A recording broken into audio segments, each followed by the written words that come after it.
Hello everyone, welcome back. Today we are going to be graphing this quadratic function right here. So this is in vertex form.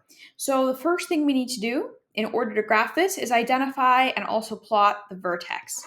So just as a reminder, the vertex in general, when we have a function in vertex form, is h comma k. And so in this case, the vertex would be -4 comma -5. Now, a lot of people would ask, well, why is it -4, -5? Why not +4 and -5? And the reason is keep in mind that in the original vertex function, right, in this original form, we have minus and then an h. And so how do we change that minus to a positive?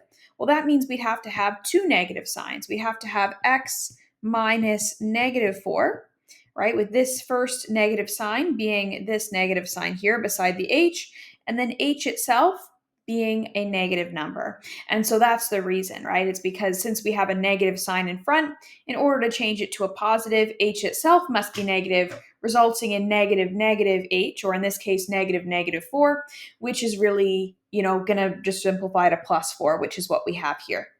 So that's the reason why. That said, I don't think you'll ever be asked about the reason why that is.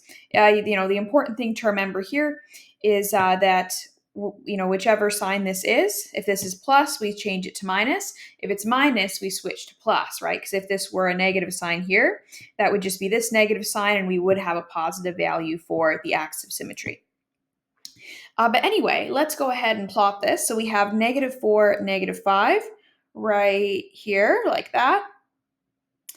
And that's our vertex. Next, I'm going to be looking at the A value, because the A value indicates if we should have a stretch or a compression or not, and also if we should have the parabola opening up or opening down. So in this case, the A value is just a negative sign, which means it's -1.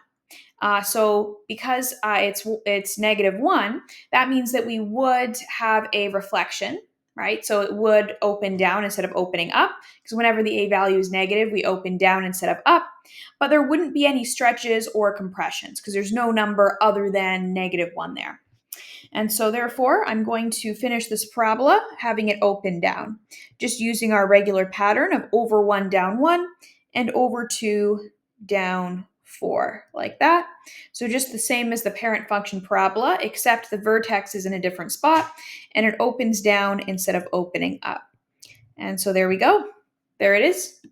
As always, feel free to leave any questions in the comments, and we will see you for the next one.